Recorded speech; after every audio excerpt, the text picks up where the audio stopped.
Hello, my name is Christy Daly, and today I will be analyzing magical realism in The Green Mile, in both the novel written by Stephen King and the film directed by Frank Darabont. The question I will be answering today is, what is the significance of magical realism in The Green Mile, and how does the novel depiction of it and the film depiction of it compare? My thesis: in the novel, Stephen King uses a lot of imagery, and many of times this imagery comes in the form of opposition. The message that he's conveying with this opposition is that sometimes magical realism is not all good like it's depicted in the fairy tales that we all know. It's more of a package deal. The good comes with the bad. Much like the common sayings, everything good comes with a price, and what goes up must come down. In the film, this message can be lost because there are different ways of conveying the message, like lighting and camera angles and composition of shots. The film leads more towards evil and good as separate entities, and it doesn't combine them as much as it does in the novel. A little background on magical realism.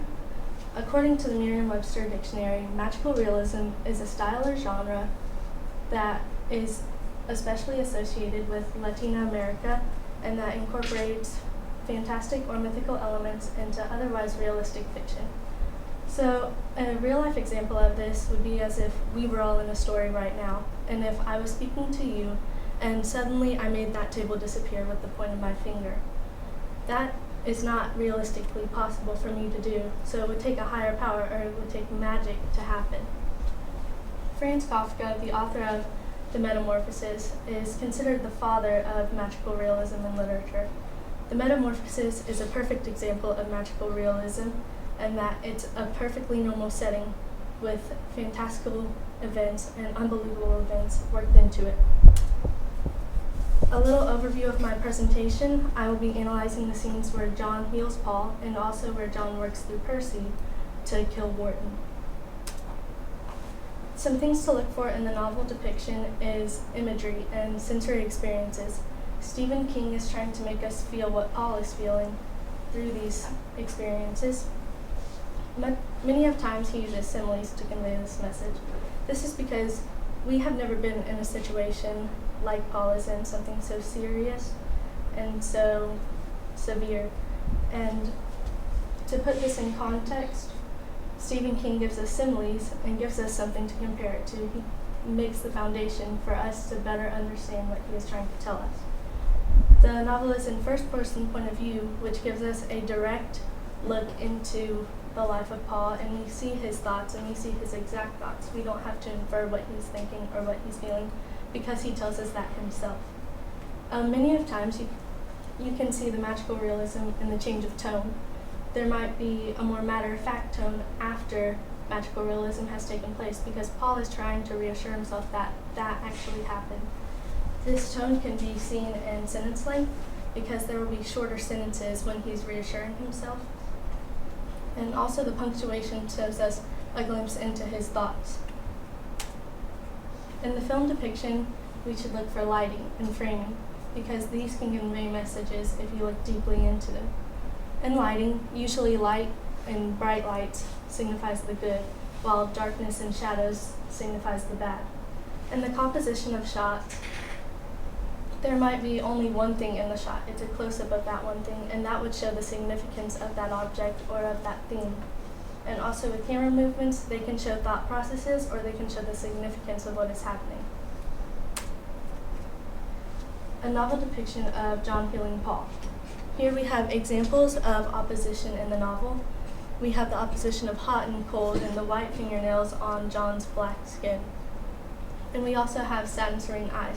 Serene has a more positive connotation because when we think of serene, we think of peacefulness and tranquility, and that leads us to content and happiness. But we have these two words side by side, which create that contrast. We also have the black insects, and they suddenly turn white in the air, which is a clear showing of opposition in the novel. In the first example, we have the idea of a murderer actually healing, because at this point in the story, we still think that John has murdered and raped the little girls. and this is something unbelievable and totally unexpected, that he would heal Paul, and that he would actually save him. We have some more opposition with right and left, and we also have opposition and feeling in those sensory experiences of relief and pain. In the first example, we have Paul actually separated from himself. It's almost as if he's in third-person point of view and first-person point of view at the same time, because he's talking to himself.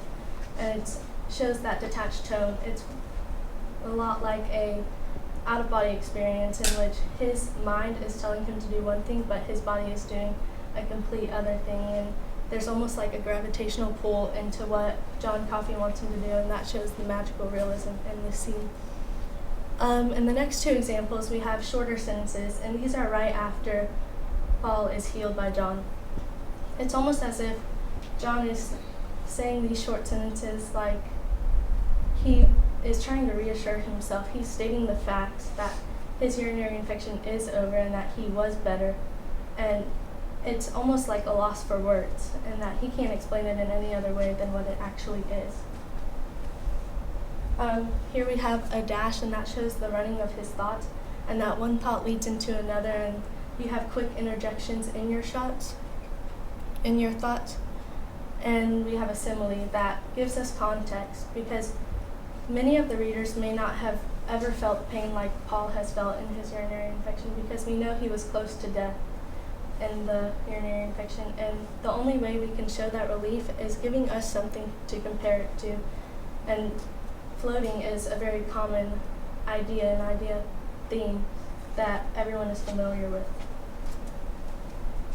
For the film depiction, in these first two shots, we have the alternating shots between the light bulb bursting and Paul's face. It shows his realization that something magical is happening and something unbelievable is happening, and it also shows the significance of light in magical realism. In the second shot at the bottom, we have Paul's face half lit.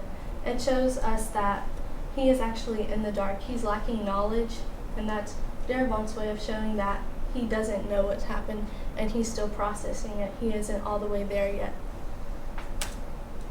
We have the close-up of John touching Paul. We see opposition in that shot with their skin colors, and we also see the significance of the action, and that magic is worked through touch, and that's how how John is going through Paul.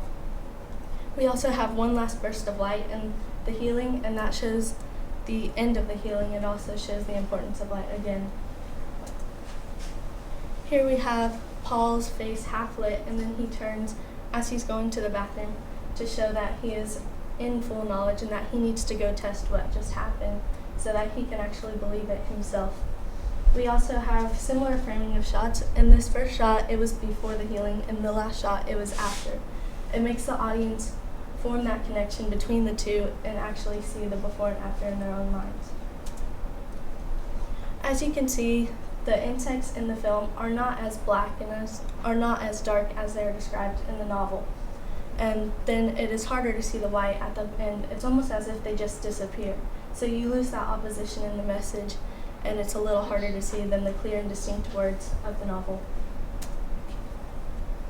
Again, in John working through Percy, we have semicolons and we have dashes to show the running of his thoughts, and that one thing leads to another. We have more similes that give us something to compare it to, because many readers are familiar with fishing and they are familiar with what happens afterwards. They see that movement in their minds and they automatically feel Percy in for that movement, and it gives us some foundation to base off of.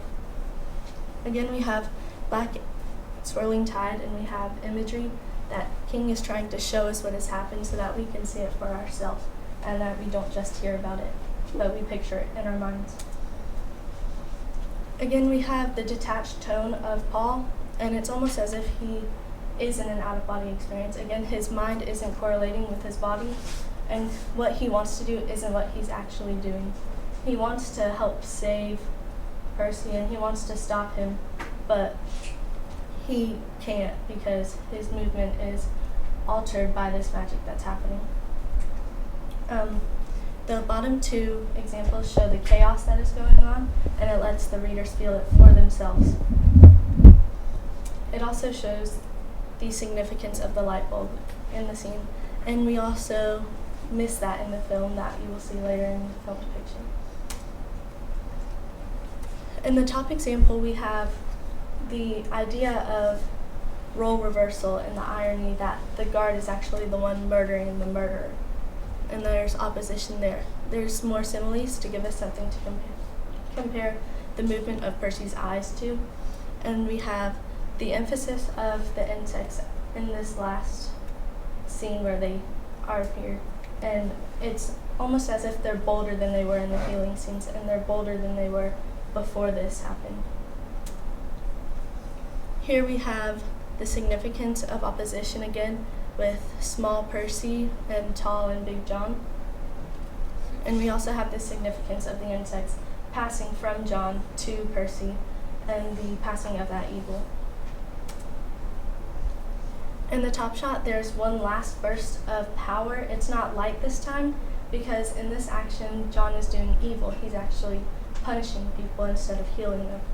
And to show that one last burst of light that we had in the healings, instead, Frank Darabont shows one last burst of movement in a large jerk at the end of the action. In this bottom shot, we see Percy actually detaching from himself. He's being removed from his body almost, because he loses his willpower, and the dropping of his baton shows that. In the film, in both the healing and the working through Percy, we have non-diegetic sound that comes in with magical realism to show that something that can't actually be believable to the normal person or someone who hasn't experienced it, because non-diegetic sound is sound that comes from somewhere else except for in the scene. The source isn't actually shown on screen. It's edited in afterwards. The lighting in the top shot shows Percy's eyes as actually dark pits, so that shows the evil inside his soul. And again, the insects are not as emphasized as they are in the novel, and they aren't covering his face like it's described, and one last burst of white that's so dazzling that it's like January snow. We have the juxtaposition of utterly realistic scenes with magical realism scenes, and it's almost as if they sandwich them. So you have hyper-realistic, that is utterly and gruesomely realistic, and Paul spares no details in his illness. And then we have the magical realism, followed by the dog and the child, which is the hurtful truth almost, that not everything is predictable as we might want to think it is, and that sometimes people can act out or creatures can act out, and there's no way to prevent that. We have the juxtaposition of John working through Percy, and it's sandwiched again by hyper-realistic scenes. And we have the realistic blackmailing that actually happens in workforces today, whether it be a hospital or a business or even in the prison. And people actually use their connections, even though we might want to think that they don't. We want to think that it's all good, but it's really not. And then John working through Percy is followed by Jan's conversation with Paul. Paul wants to think that everything has turned out fine and that everyone has gotten what they deserve, but in reality, he has lied to get to that place, and Jan makes him realize that he is actually almost like a criminal, that he is covering up the truth, and he doesn't at first want to believe that, but he ultimately has to, because he believes everything that Jan says. And in conclusion, though the novel and the film have much in common, like the hints of opposition, ultimately the message of opposition and the message of good and evil in one package is majorly altered, because the film shows more of light and good as one thing and darkness and bad as another, and they're kept separate in different compartments. The juxtaposition of the scenes is also altered whenever the novel is adapted into the film, and the scenes are actually rearranged. Instead of having John heals Paul, and then Paul and Jan, there's actually something in between. In the film it goes to Paul and Jan, but instead of going to the dog and the child, it has that one interjection in between that isn't as gruesomely realistic as the dog and the child are. And then after John uses Percy to kill Wharton, instead of Jan and Paul having their conversation, John shows Paul his world. And even though that is utterly realistic and we see the truth, it's also shown through magical realism, which doesn't have the same effect as the novel does. Okay, thank you.